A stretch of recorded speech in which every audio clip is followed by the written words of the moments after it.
Assalamualaikum warahmatullahi wabarakatuh.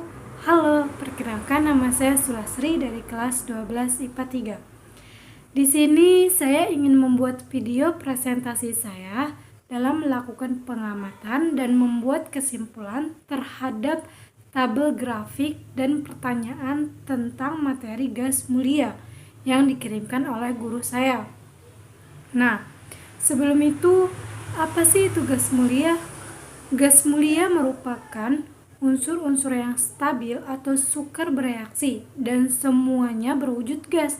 Unsur-unsur gas mulia ini beranggotakan helium, neon, argon, kripton, xenon, dan radon. Nah, di sini saya akan melakukan pengamatan dan membuat kesimpulan terhadap tabel grafik dan pertanyaan mengenai sifat kimia dan sifat fisis unsur gas mulia. Pertama, kita akan membahas sifat kimia unsur gas mulia. Sifat kimia gas mulia yang pertama yaitu kecenderungan energi ionisasi unsur-unsur gas mulia dari helium ke radon. Energi ionisasi merupakan energi minimum yang dibutuhkan untuk melepaskan satu elektron pada kulit terluar. Nah, energi ionisasi unsur gas mulia dari helium ke radon ini cenderung berkurang. Dari tabel grafik yang telah saya perlihatkan berikut, kesimpulan yang dapat kita dapatkan dari tabel tersebut bahwa makin besar jari-jari atom, maka energi ionisasinya makin kecil. Nah, karena energi ionisasinya makin kecil, dia akan semakin reaktif atau mudah membentuk senyawa. Yang kedua, sifat kimia gas mulia yang kedua yaitu kecenderungan afinitas elektron unsur-unsur gas mulia dari helium ke radon. Afinitas elektron ini merupakan energi yang dilepaskan atau diserap ketika suatu atom menerima elektron. Nah, afinitas elektron dalam unsur gas mulia ini sangat rendah. Nah, afinitas elektron dari helium ke radon cenderung berkurang. Dari tabel berikut, kita dapat menyimpulkan bahwa afinitas elektron akan semakin berkurang jika jari-jari atomnya semakin besar. Yang ketiga, kecenderungan jari-jari atom unsur-unsur gas mulia dari helium ke radon.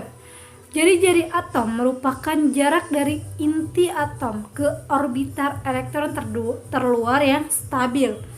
Nah, jari-jari atom unsur gas mulia ini dari helium ke radon semakin meningkat atau bertambah. Yang keempat, kecenderungan keelektronegatifan unsur-unsur gas mulia dari helium ke radon. Keelektronegatifan merupakan sifat kimia yang menjelaskan kemampuan sebuah atom untuk menarik elektron menuju dirinya sendiri. Nah, pada ikatan kovalen keelektronegatifan unsur gas mulia ini bernilai 0 sehingga tidak mempunyai kecenderungan untuk menangkap elektron. Hal itu dikarenakan unsur gas mulia ini sudah stabil. Nah, pada tabel grafik keelektronegatifan terhadap jari-jari atom unsur gas mulia berikut, terlihat bahwa unsur helium, neon, argon memiliki keelektronegatifan 0. Hal itu dikarenakan karena unsur gas mulia ini sudah stabil. Dan sedangkan unsur kripton, xenon, dan radon, dari kripton ke radon, keelektronegatifnya cenderung menurun. Hal itu karena para ahli berhasil mensintesis unsur kripton, xenon, dan radon, sehingga cenderung dari kripton ke radon ini cenderung menurun keelektronegatifnya. Yang kelima, hubungan kereaktifan unsur gas mulia dalam keelektronegatifan. Kereaktifan dari kripton ke radon cenderung meningkat, sedangkan keelektronegatifan dari kripton ke radon ini cenderung berkurang, sehingga hubungan kereaktifan unsur gas mulia dengan keelektronegatifan adalah hubungan yang berbanding terbalik. Jadi, semakin meningkat kereaktifan, maka keelektronegatifannya akan berkurang. Yang kedua, kita akan membahas tentang sifat fisik unsur gas mulia. Yang pertama, kecenderungan titik didih unsur-unsur gas mulia dari helium ke radon. Nah, titik didih unsur gas mulia dari helium ke radon ini cenderung meningkat karena gaya van der Waals yang semakin kuat.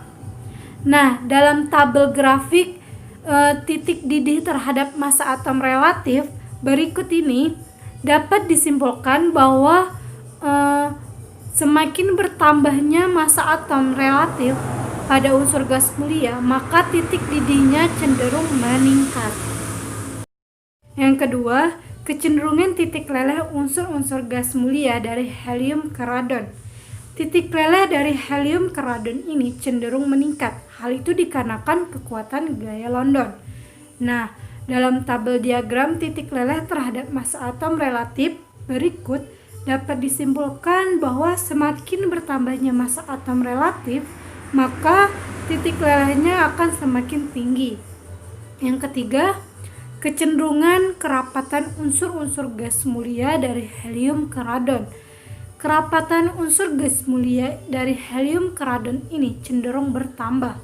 Hal itu dikarenakan pengaruh massa atom, jari-jari atom, dan gaya London. Nah, dalam tabel diagram kerapatan terhadap massa atom relatif berikut dapat disimpulkan bahwa semakin bertambahnya massa atom relatif, maka semakin bertambah juga kerapatan unsur gas mulia. Yang keempat, faktor yang mempengaruhi titik tinggi rendahnya titik didih dan titik leleh unsur gas mulia. Yang pertama, jari-jari atom. Yang kedua, massa atom relatif. Yang ketiga, gaya London. Nah, dari ketiga faktor ini membuat sehingga titik didih dan titik leleh semakin tinggi karena dipengaruhi gaya London dan pertambahan massa atom relatif serta pertambahan jari-jari atom.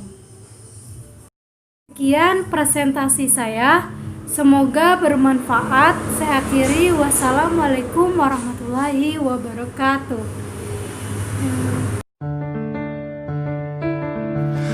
I fell by the wayside like everyone else.